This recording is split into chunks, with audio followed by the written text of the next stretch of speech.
Andersonville National Historic Site. This is about 30 minutes from Plains, probably about 15 minutes from Americus, 8 to 5 p.m. So we're going to check this out. 14,000 people died here in about, I want to say 12 to 14 months.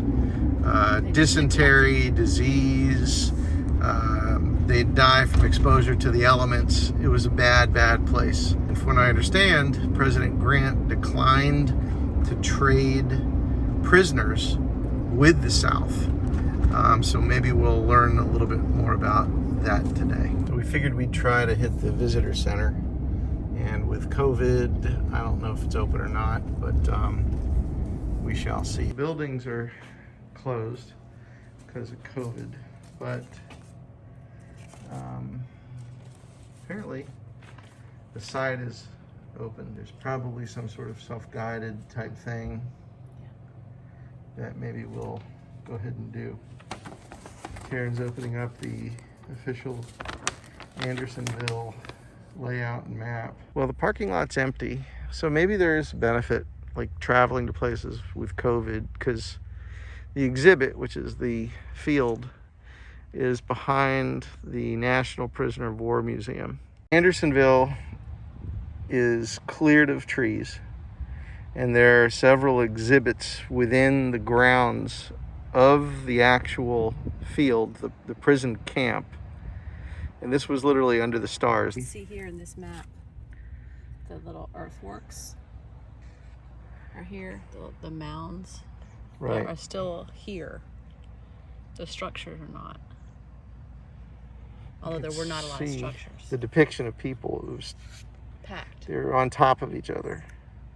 45,000 Union soldiers confined. Earthen structures to keep prisoners in. There were large gates made of timber standing on end. And just this massive place where people were held.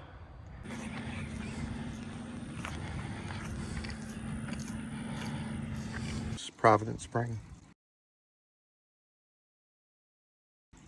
And that's Providence Spring today.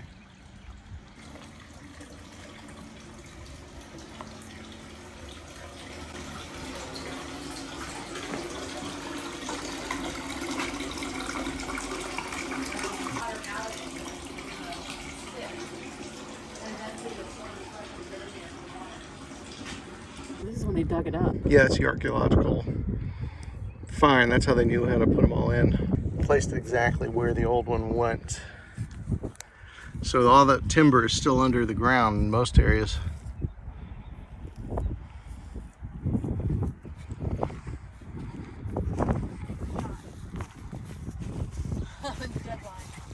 The area between that large fence and this little fence here is the deadline. If they were in there, they had immediate orders to shoot and kill. This is a tight little confine. It's the gates when they walk them through. Yeah. So this is what they'd see. So this is the holding gate. So they go in the one gate. Stop it, yes. They probably are processed in here. It's kind of like when you're going through the haunted house at Disney. Or a regular prison. Well, in the haunted house where they let everyone in and then they close the doors. Uh-huh. And then eventually open the other doors. Yeah. It's tall. Oh wow, once inside, men exclaimed, "Is this hell?" How high would you say the stockade fence is? 25 at least. 20. Okay, 20. 20, you're right. You're right. Over there, a little higher.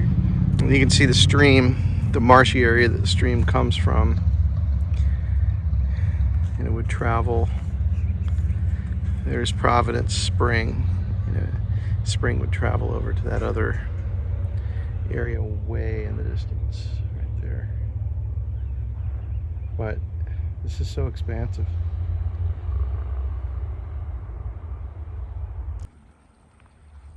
Said even in Andersonville, there's some wildlife on the stream that once was the water for the prison. So this is Terry. Terry is amazing. She's by herself today, and she has given us more information. Say hi, Terry. Hi. And you started as a volunteer. I did. And she's really a great representative of the National Park Service. So thank you. And I'm sure she has to go do something because how many acres is this? This park is 535 or so. And there's one of you. And a maintenance guy. He's here. Well, thank you. All right. Thank you. Okay, so we're at Andersonville Fort. And the amazing thing is 13,000 people died here over 14 months. So it is the most deadly place in the United States in terms of the amount of time and number of people dying. And behind me is where it all happened. To this, in this area over here, to my right, to your left, this is where the Confederate Army, hospitals, everything was set up.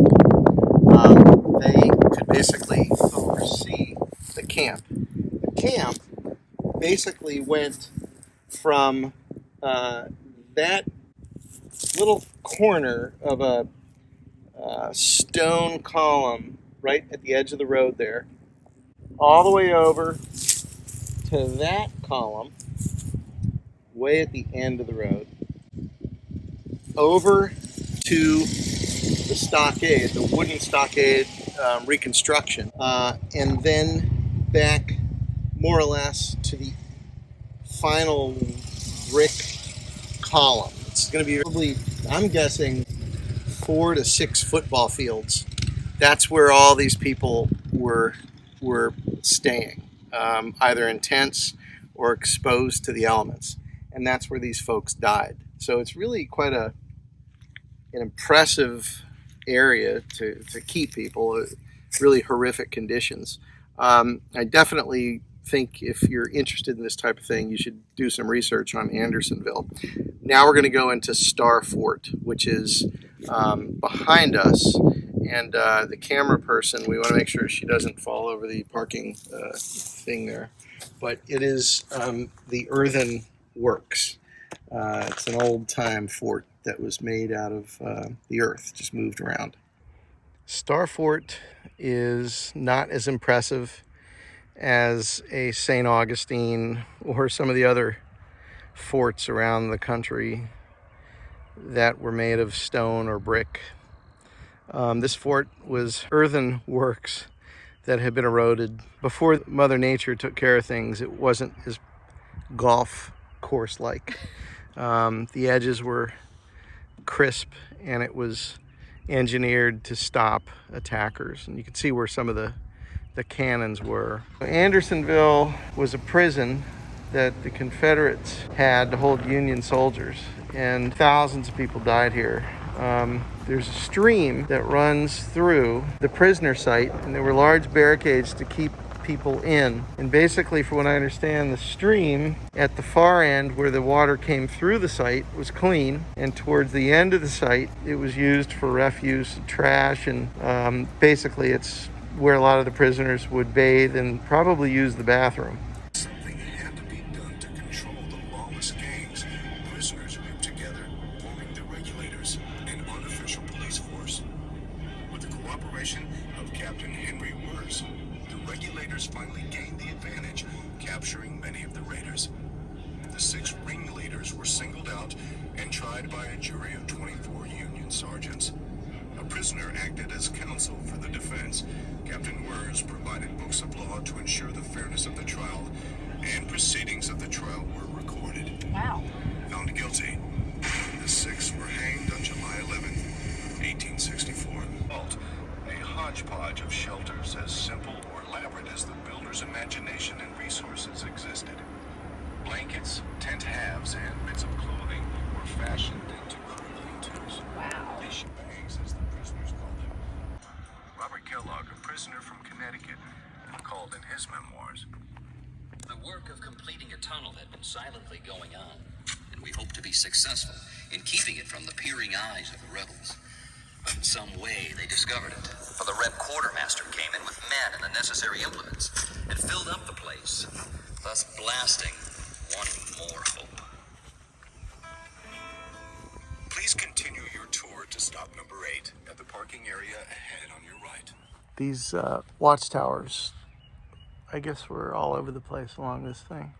Pigeon roosts. Pigeon roosts. Pigeon roosts. So on the other side of this, what do we see? Sorry excuse for a tent. She-bangs, they call them. She-bangs. I guess they don't want us on that side because I'd be under one of those. Oh yeah, right. This depicts it. So there's your main barrier. This is the kill zone. The area maybe 10 yards between the large barrier and this structure.